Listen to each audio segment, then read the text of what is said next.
रमजान में नफरत की साजिशें। मैनचेस्टर मस्जिद में कुल्हाड़ी और हथियार लेकर हमले की फिराक में यूटा में इमाम पर फायरिंग, हमलावर फरार, पुलिस ने इसे हेट क्राइम माना। यूके के पीएम कीर स्टारमर और एमपी शबाना महमूद का फूटा गुस्सा। आइए बताते हैं आपको पूरी खबर। You are watching Delhi News.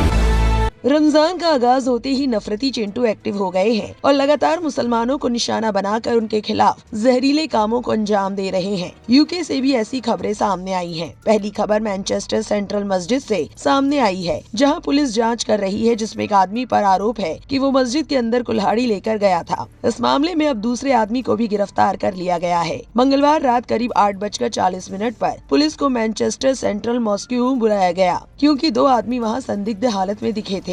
Greater Manchester police ने बताया कि 20 साल के करीब उम्र का एक युवक गंभीर हमले की साजिश के शक में पकड़ा गया है। दूसरा आदमी, जिसकी उम्र करीब 50 साल है, मौके पर ही गिरफ्तार किया गया। उस पर खतरनाक हथियार रखने और क्लास बी ड्रग्स रखने का शक है। वो अभी पुलिस हिरासत में है। मस्जिद की तरफ से बताया गया कि रमजान के महीने में तरावीह की नमाज चल रही थी और अंदर करीब 2000 लोग मौजूद थे। तभी एक सफेद आदमी हाई विज जैकेट पहनकर और बड़ा बैग लेकर अंदर आया। उसके साथ एक काला आदमी भी था। शुरू में किसी को शक नहीं हुआ, क्योंकि मस्जिद हर किसी के लिए खुली रहती है। लेकिन एक वॉलंटियर ने देखा कि उसके बैग में से कुल्हाड़ी का हत्था बाहर दिखाई दे रहा है। तब उन्होंने उसे शांति से बातों में उलझाकर एक अलग कमरे में ले गए और पुलिस को बुला लिया। बाद में उसके बैग से कुल्हाड़ी, चाकू और हथौड़ा भी मिला। पुलिस ने कहा कि किसी को कोई चोट नहीं आई और किसी को सीधे तौर पर धमकी भी नहीं दी गई थी। आदमी ने कहा था कि वो बिल्डिंग में काम करने आया है, लेकिन मस्जिद के स्टाफ को इसके बारे में कोई जानकारी नहीं थी। पुलिस अभी काउंटर टेररिज्म टीम के साथ मिलकर जांच कर रही है, लेकिन अभी तक इसे आतंकवाद से जुड़ा मामला घोषित नहीं किया गया है। मस्जिद के कुछ प्रतिनिधियों ने सवाल उठाया है कि इतने हथियार लेकर अंदर आना बहुत गंभीर बात है और इसकी मंशा क्या थी, ये साफ होना चाहिए। मस्जिद प्रबंधन का कहना है कि उनके वॉलंटियर्स की समझदारी और तुरंत कार्रवाई से शायद एक बड़ा हादसा टल गया। उन्होंने ये भी कहा कि हाल के सालों में मुस्लिम समुदाय के खिलाफ नफरत और धमकियों के मामले बढ़े हैं, इसलिए मस्जिदों की सुरक्षा के लिए ज्यादा इंतजाम की जरूरत है। स्थानीय नेताओं ने भी इस घटना पर चिंता जताई है और लोगों को भरोसा दिलाया है कि उनकी सुरक्षा के लिए जरूरी कदम उठाए जाएंगे। पुलिस ने कहा है कि वे इस मामले को गंभीरता से ले रहे हैं और जांच जारी है। यूनाइटेड किंगडम के पीएम कीर स्टारमर ने एक्स पर लिखा, मुझे कल रात मैनचेस्टर सेंट्रल मस्जिद में हुई घटना के बारे में सुनकर चिंता हुई है। मुझे पता है कि मुस्लिम समुदायों के लिए चिंताजनक होगा, खासकर रमजान के दौरान, जो शांति और आत्मचिंतन का समय होता है। स्वयं सेवकों और आपातकालीन सेवाओं का उनकी त्वरित प्रतिक्रिया के लिए धन्यवाद। हमने मस्जिदों, मुस्लिम स्कूलों और सामुदायिक केंद्रों की अतिरिक्त सुरक्षा के लिए 40 मिलियन पाउंड तक की धनराशि प्रदान की है और हम आगे भी कदम उठाते रहेंगे ताकि समुदाय बिना डर के रहे। एमपी शबाना महमूद ने एक्स पर लिखा, मुझे कल रात मैनचेस्टर सेंट्रल मस्जिद में पेश आने वाले वाकये के बारे में मुसलसल इत्तिला दी जा रही है। रमजान की नमाज के लिए वहां मौजूद तमाम अफराद के साथ मेरी हमदर्दियां हैं। मैं रजाकारों का उनकी बरवक्त सोच और बहादुरी पर दिली शुक्रिया अदा करती हूं।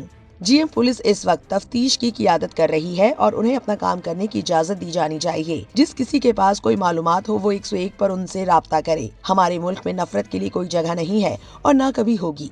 वहीं दूसरी खबर है शुमाली यूटा से, जहां एक इमाम पर फायरिंग का निशाना बनाया गया।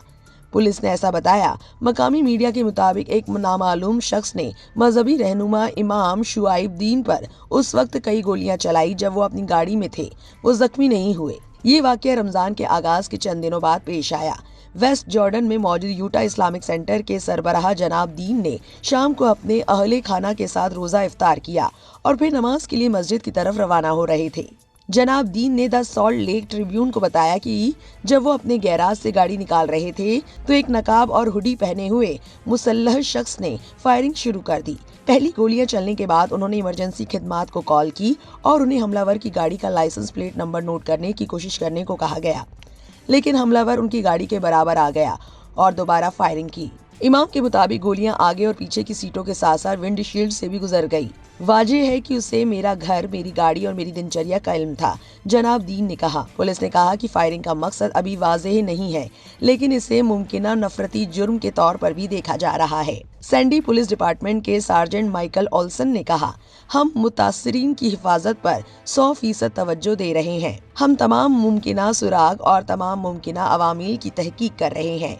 यूटा इस्लामिक सेंटर ने कहा कि वो सख्त सिक्योरिटी इंतजामात लागू करेगा। साथ ही उसने कम्युनिटी से दरख्वास्त की कि वाकये के बाद किसी किस्म की कयास आराइयों से परहेज किया जाए। इस खबर को लेकर आपकी क्या राय है, कमेंट सेक्शन में जरूर लिखें और इस वीडियो को ज्यादा से ज्यादा शेयर करें।